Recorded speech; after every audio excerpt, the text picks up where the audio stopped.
Hi, my name is Alfred Wallace, and I'm the aerospace librarian at the University of North Dakota, and I'm here to talk to you about Google Bard. Google Bard is a so-called conversational artificial intelligence, maybe better known as a chatbot, which competes more or less head-to-head with ChatGPT. Google is doing a lot with artificial intelligence, including generative AI, and a lot of it is either being rolled out slowly to select users or being kept behind closed doors entirely. Bard is available as a standalone tool at bard.google.com.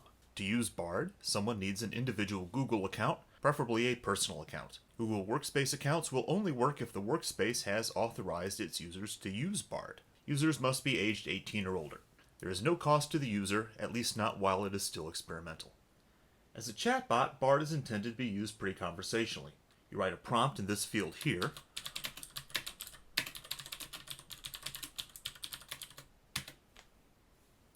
then it thinks for a second, and then it provides its output. Anyone who has used a chatbot like this for any length of time knows that tailoring your prompt very precisely is key to getting a useful or at least interesting response. A couple of interesting features to the output. If you click here, you can look at some of the other drafts that Google Bard considered. Then if you scroll down, you can either give the response a thumbs up, a thumbs down, you can export the response to something else, or, perhaps most interestingly, you can click this button here, and it suggests a few Google searches that you might try to get more information. The three dots allow you to copy it, or you can flag it as a legal issue. Bard has been hard-coded to avoid giving responses that touch certain topics or endorse certain viewpoints. The actual list seems to be unknown, and would change in any event, but I have had trouble convincing Bard to write prompts denying anthropogenic climate change, supporting the idea that Lyndon Johnson was behind the Kennedy assassination, encouraging self-harm, and other hot-button topics. But Bard will happily write responses that echo less well-known conspiracy theories that its developers aren't aware of. Like most technology, I recommend assuming that Bard will not make its users smarter or nicer, but it might make our first drafts a little less painful. Also, with a clever enough prompt, you might be able to find a backdoor into almost anything. If you ask Bard simple prompts about relatively well-known topics, its answers are usually decent, but not foolproof. Its best answers hint at what should be Bard's greatest strength eventually, tapping into Google Search, Google Books, and Google Scholar. One way a lot of people want to use these large language models is to do literature research. I've tried a few different prompts with Bard AI, and I have to say that the results have been pretty hit and miss. I do get hallucinations sometimes. Hallucinations are those instances where it invents an article out of almost thin air. But sometimes it provides real articles. In this prompt, I asked it, what are the 5 most cited articles about sodium benzoate, which is a food preservative? Response is, sure, here are the 5 most cited articles about sodium benzoate, and you'll note, according to Google Scholar. I've also seen Google Bard cite Scopus as its authority for information about articles. I'm not convinced that it really uses Google Scholar and Scopus all the time, especially because, like I said, sometimes I get hallucinations. In this case, however, all 5 of these articles are, in fact, real. These are all articles about sodium benzoate. You can find them in Google Scholar. It doesn't provide the links, but it does have information. You also note that for each of these, it has an image. Some of these images are from the articles and some of them are not, which is a little unfortunate. But all 5 of these are real. However, it's not the case that they are the most cited articles. If you go on Google Scholar, one of its tools is to show how many times an article has been cited. If you just do a Google Scholar search on sodium benzoate, you can find many articles that have been published a lot earlier than some of these articles. So these are not the most cited articles. It does not do Google Scholar searches in the same way that you can use Google Scholar itself. So no.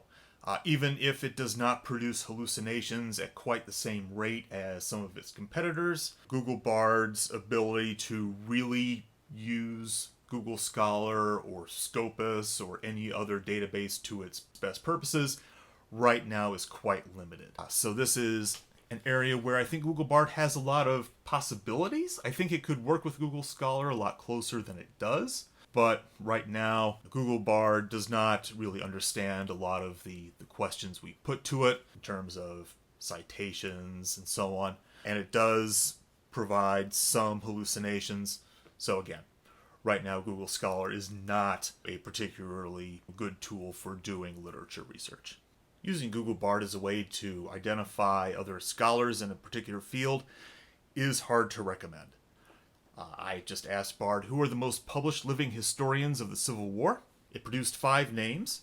The first 3, Ed Bars, Grady McWhinney, and James Robertson, all passed away in the last several years. All 3 were prolific, or at least well known, especially among the public, although several of them, especially Grady McWhinney, are, shall we say, controversial. The other 2 are still alive. Gary Gallagher is a very prominent academic historian of the Civil War. Stephen Sears is not, although he is very popular and very prolific. I find this to be fairly typical. It does not seem to draw on anything like Google Scholar or Scopus or other reputable sources for identifying people in a particular field. So, unless there is a very specific, very tailored sort of prompt to discover people, this is really not a strength of Google Bard. On the other hand, if you ask Bard what journals might be good to publish your article in, the results are usually not perfect, but they're also not bad. They're pretty plausible. These are 2 examples that I ran. The first one is, what are the top journals to publish articles in aerospace psychology? And these are reasonable results. Each of these has an image corresponding to it, which typically links to the journal in question. And one could quibble whether these are really the best possible ones, but they're all plausible. These are all places where, I've seen scholars in the field publish, and as a first link, as something to consider, I think these are very good. This is a very good list. I then asked it about something in the humanities. What are the top journals in Civil War history? Again, the first 2, Civil War History and Journal of the Civil War Era. These are, I think most historians would agree, the top 2 journals about the American Civil War, or the journals that deal with it almost exclusively. Then there are a couple of, prominent journals in military history in general. Some of them deal more with European conflicts than American conflicts, but again, depending on the particular subject, I can certainly see these being a good place to, consider shopping one's article. The Journal of American History, a very good American history journal. Ohio History, a little bit of a wild card, but certainly Ohio played a major role in the Civil War, providing politicians and soldiers to the conflict. North and South, a little more questionable. It's not peer-reviewed. It's a so-called glossy magazine. But, again, a fairly serious publication, and I can certainly understand why a large language model might pick it up. I think Google Bard is very promising. It has a lot of potential, especially to work with the other suite of Google tools one of these days. I think it does something surprisingly well that in my experience, ChatGPT does less well. Its articles tend to be hallucinations less often. When you ask it for suggestions for publishers or journals, the list it comes up with, I think, is very good. It does not seem right now to integrate with search very well. When I asked it for the top living scholars in the Civil War, it seemed to go to no effort to determine whether these scholars were actually, in fact, still alive. Google Bard, I think, is very promising. I think it's a useful generative AI in some respects, but for doing literature search, I don't think it's quite there yet. But definitely watch this space. Google Bard is changing all the time, so definitely keep an eye on it. Thanks for watching.